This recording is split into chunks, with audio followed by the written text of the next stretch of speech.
réel, avec quelque chose qu'il a fait lui-même. Il a seulement 6 ans. Ouais, et puis il a réfléchi aussi pour aboutir au Exactement. résultat.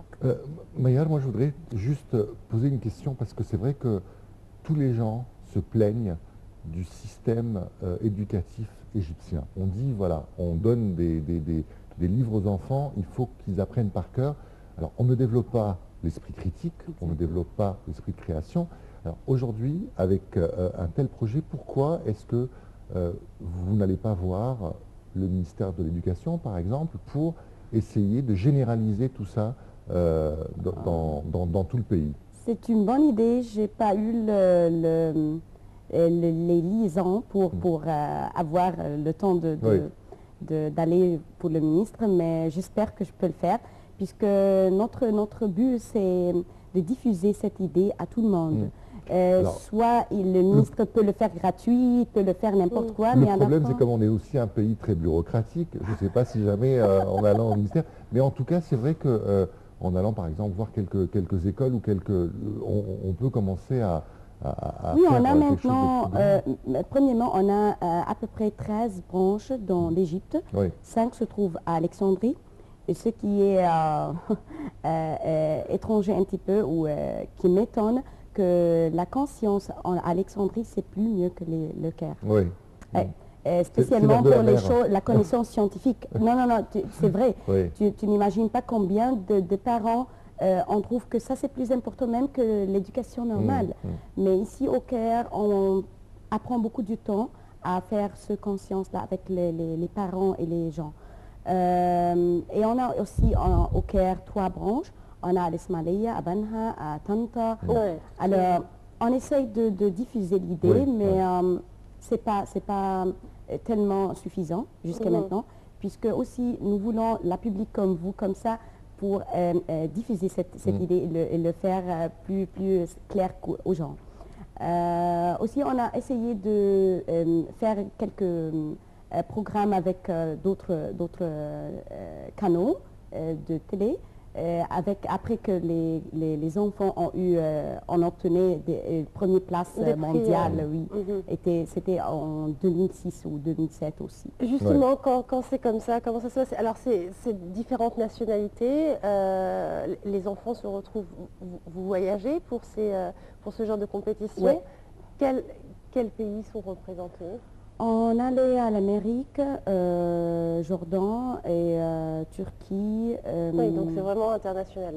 Oui, mais ça dépend si tu as gagné ici en Égypte premièrement, puisque l'année passée, par exemple, on a eu 54 équipes et une seule équipe va voyager à l'Amérique ou était voyager à l'Amérique. Alors, c'est pas facile que tout le monde voyage, mais tu imagines que l'équipe qui a gagné, ce sont les gens qui ne peuvent pas entendre, qui ne peuvent pas parler.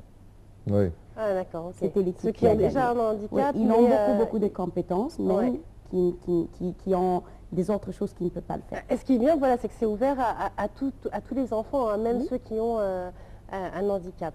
Exact.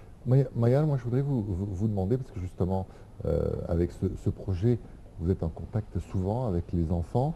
C'est vrai qu'on a toujours peur, peut-être un petit peu, de l'avenir.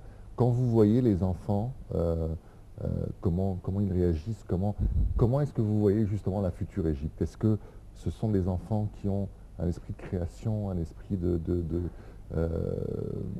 est-ce qu'ils sont meilleurs que nous finalement?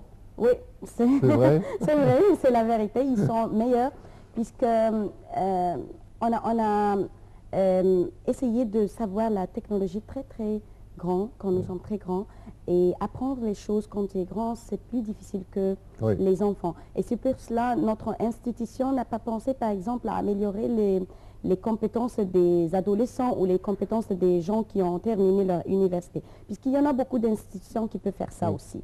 Mais on a essayé de concentrer aux enfants, puisqu'on a trouvé qu'il n'y a pas beaucoup d'institutions qui fonctionnent ici.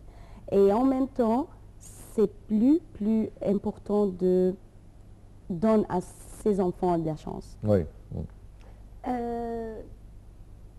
De 3 à 17 ans, vous avez des enfants, donc vous avez aussi bien des petits que des adolescents. Lesquels sont plus réceptifs? les petits. Les tout petits. Hein. Tous les gens avant l'âge de 14 ans, 13 ans sont plus mieux que le reste. Le reste, un petit peu, ils sont débrouillés par des autres choses. Ils concentrent aussi s'ils sont sanoyam ou n'importe quoi. Alors, ils ne veulent pas perdre du temps, même si ce sont de la connaissance, mais il veut, comme il a dit, étudier les livres qu'il a pour entrer à l'examen, même s'il ne va pas apprendre aucune chose de ces livres-là.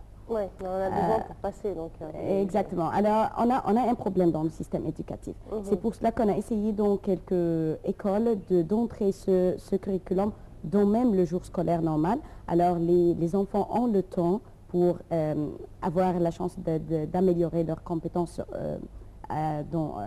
pendant le curriculum. Oui. Alors, justement, quand on dit Techno-Kids, j'ai dit tout à l'heure, hein, techno, c'est vraiment très... pourquoi ne pas étendre ça à d'autres activités, comme par exemple l'art, par exemple, on dit que, je ne sais pas, la peinture, la sculpture, il y a beaucoup de gens aussi qui font ça.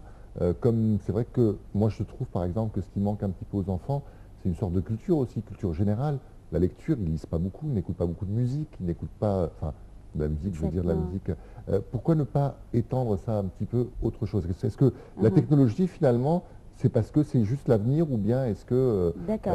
Puisque peut-être j'ai donné un seul exemple, mais on a 300 curriculums qui couvrent toutes les compétences que tu as dit. Par exemple, on a Technobook ou Techno-Author, et ça dépend à l'âge, pour que les enfants écrivent une histoire. Alors, il doit apprendre à écrire une histoire et inventer ce qu'il veut dire aux gens. Et en même temps, il va savoir une des logiciels qui est le Word, par exemple. Et à la fin de chaque projet, on a fait une présentation pour tous les parents. On l'appelle comme graduation pour ces enfants-là. Alors, chaque enfant doit présenter son projet à tout le monde. Ce qui lui donne de la confiance, ce qui lui donne de la compétence de comment présenter ton travail. Et aussi, il te donne la compétence en recherche, comment tu fais apprentissage à toi-même. Pas tout le temps que tu as un livre et tu dois l'étudier et c'est tout. Mais tu dois chercher les informations. D'accord. Donc en fait, vous avez donné l'exemple d'Excel, de Word, il y a aussi peut-être Photoshop et autre chose. Il y en a Photoshop, il y en a des Movie Maker, il y en a de la musique, il y en a des gens qui ont inventé beaucoup de magazines. Ils sont très très jolis magazines. J'espère qu'on a d'autres temps pour que je te montre les magazines qu'ils ont fait. Même j'ai des vidéos de ces magazines-là. Alors les enfants inventent beaucoup de choses.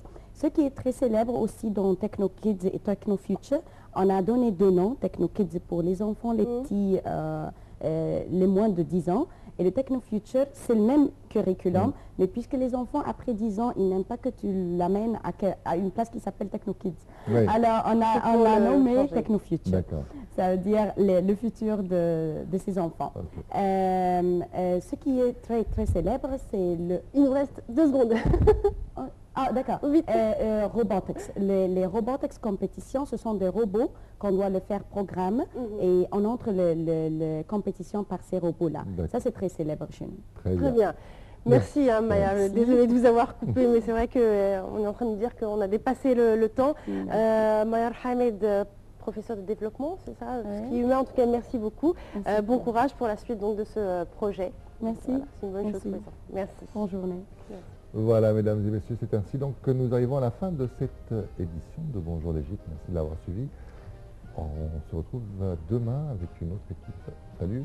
Oui, au revoir.